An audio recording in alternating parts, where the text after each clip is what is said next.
Olá, começa agora o Religare Conhecimento e Religião. A vida social é permeada de debates políticos, sociais, religiosos, entre outros. Esses debates envolvem conflitos de valores e estão presentes nas principais disputas sociais do nosso tempo. Quais são esses conflitos de valores presentes no debate público em nossos dias e quais são seus impactos na convivência social? Hoje no Religare eu recebo o jornalista Jonathan Goldinho, mestre em Ciências da Religião pela PUC Minas. Nós vamos conversar sobre valores em conflitos. Jonathan, seja bem-vindo ao Religare. Muito obrigado, Flávio. Fiquei muito contente com o convite. Nós também, feliz com a sua presença aqui.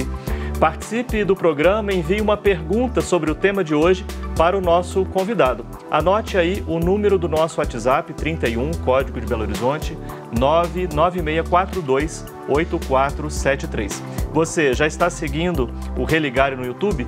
Procure por Religare Conhecimento e Religião, inscreva-se no canal e marque no sino para ser avisado quando um novo programa for postado. Acompanhe e compartilhe o Religare. Sua trajetória começa no jornalismo, né? Você terminou o mestrado em Ciência da Religião, pensando aí um futuro doutorado para continuar suas pesquisas. E para falar sobre esse tema, valores, conflitos de valores, pluralismo, como é que você chegou nesse tema? Essa pergunta é muito boa, porque efetivamente a minha trajetória é extremamente interdisciplinar, né? Na verdade, um pouco da minha opção pela comunicação no começo da carreira foi justamente pela possibilidade de trabalhar com temas diversos que se interpenetram no tempo todo. E isso faz parte, inclusive, dessa caminhada que eu fui construindo para chegar até o mestrado. O tema de fundo, na verdade, da minha dissertação é uma inquietação que eu percebi observando o cenário político e o cenário religioso, que são dois assuntos que sempre estiveram muito presentes na minha vida, não só na minha trajetória profissional, mas na minha vida do aspecto pessoal mesmo. E essa inquietação em relação a como essas grandezas se articulam, que me fez começar a pensar na possibilidade de estudar de maneira mais sistemática esta relação.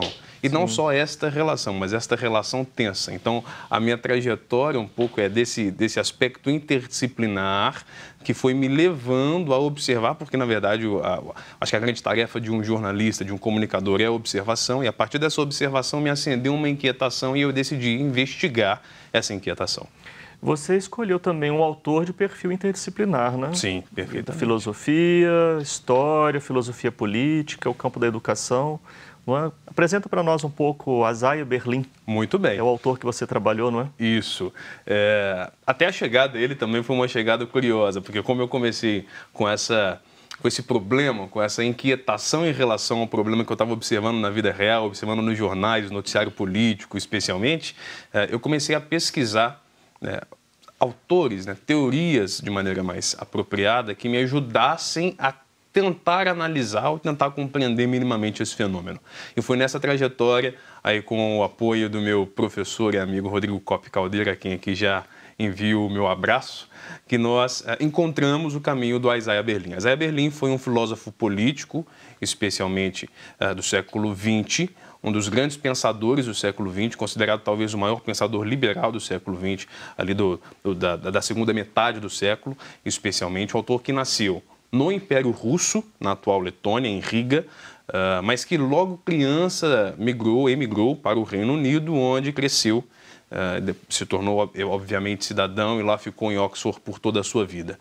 A própria história dele é uma história interdisciplinar, porque ele é um russo de ascendência judaica e que se forma no Reino Unido. Então, essas três culturas estão ali imbricadas na sua experiência de vida e elas se revelam no seu pensamento. E como é que isso acontece de maneira mais efetiva? Ele se forma em filosofia, em Oxford, pensando especialmente no começo da sua trajetória na filosofia da linguagem, no Círculo de Viena, para ser mais exato. Mas ele começa a perceber que algumas daquelas concepções que estavam sendo apresentadas ali, elas não eram necessariamente interessantes para a maneira como ele enxergava o mundo. E já enxergava o mundo de maneira interdisciplinar, ou para usar uma palavra que aparece em todos os seus textos, uma maneira plural de enxergar a vida. E aí entra a questão política? na trajetória dele, nesse momento já? Bastante, bastante.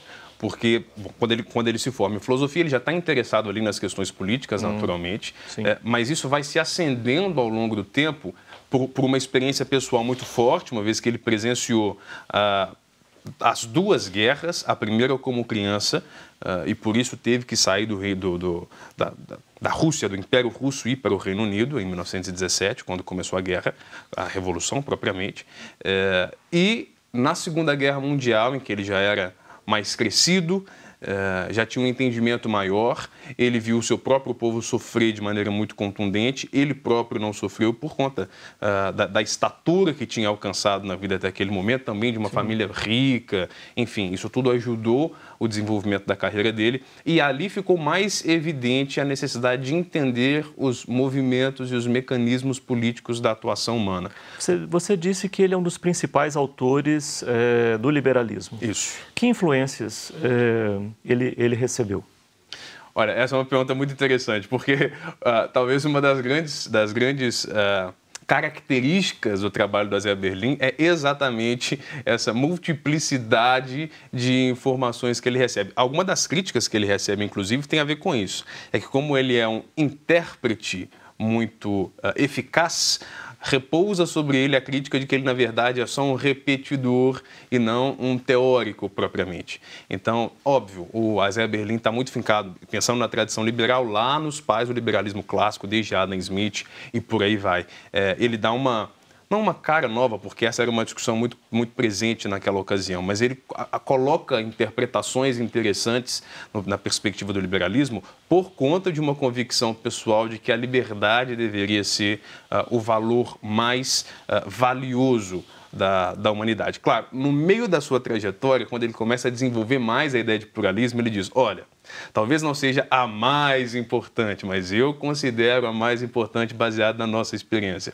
Porque muito da perspectiva que o Azer Berlin desenvolve ao longo da sua trajetória tem a ver com essa capacidade de avançar e depois retroceder para poder repensar e trazer uma contribuição nova. Então ele está ali no começo da sua carreira muito fincado na tradição liberal clássica, ele muito bebendo de Adam Smith, e depois ele vai reinterpretando essa tradição e oferecendo novos significados para essa tradição ao longo do tempo. Sim. Um dos maiores escritores brasileiros do liberalismo, o José Guilherme Melchior, inclusive o último livro do Melchior, que foi publicado póstumamente sobre o liberalismo, chamado Liberalismo Antigo e Novo, Antigo e Moderno, dependendo da tradução, foi, digamos, analisado pelo Berlin antes da morte do Melchior. E o Melchior fala sobre o Berlin exatamente isso, um grande pensador liberal que dá uma reinterpretada no pensamento e oferece novos elementos que têm a ver não só com a liberdade, mas especialmente com essa multiplicidade que é uma marca, digamos, distintiva do ser humano. Você falou já várias vezes nesse tema plural, pluralidade, agora multiplicidade. Esse é um tema central no autor? Esse é um tema central no autor.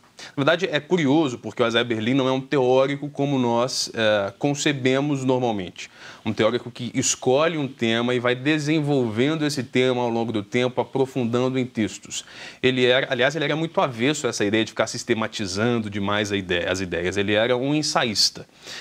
E muito dessa compreensão do pluralismo dele vem, na verdade, de uma outra pessoa, que é o seu editor pessoal, o Henry Hardy, que foi seu aluno de doutorado em Oxford e que se tornou o principal editor das obras do Berlin, ainda com o Berlin em vida.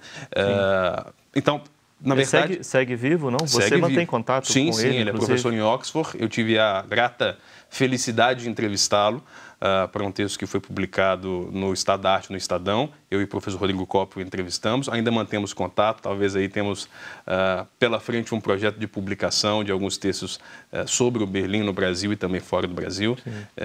Mas ele foi a pessoa responsável por dar essa cara da pluralidade, porque esse é um tema que atravessa todos os ensaios, e especialmente os mais importantes do Azer Berlin, às vezes não com a palavra pluralismo, mas o tema, a discussão, o interesse em relação a essa maneira diferente, plural, de cada um lidar com a vida, isso está explícito. E a maneira de lidar com os conflitos e tal. Perfeitamente. Marca uma diferença no debate contemporâneo sobre esse tema, não? Sim. Bom, vamos falar um pouco mais então daqui a pouco sobre isso. Aqui no Religare hoje eu recebo o jornalista Jonathan Goldinho. Nós estamos falando sobre valores em conflitos. Você pode participar do programa de hoje enviando perguntas pelo nosso WhatsApp. Anote aí o nosso número, 31 99642 8473. Nós vamos para um breve intervalo, voltamos já.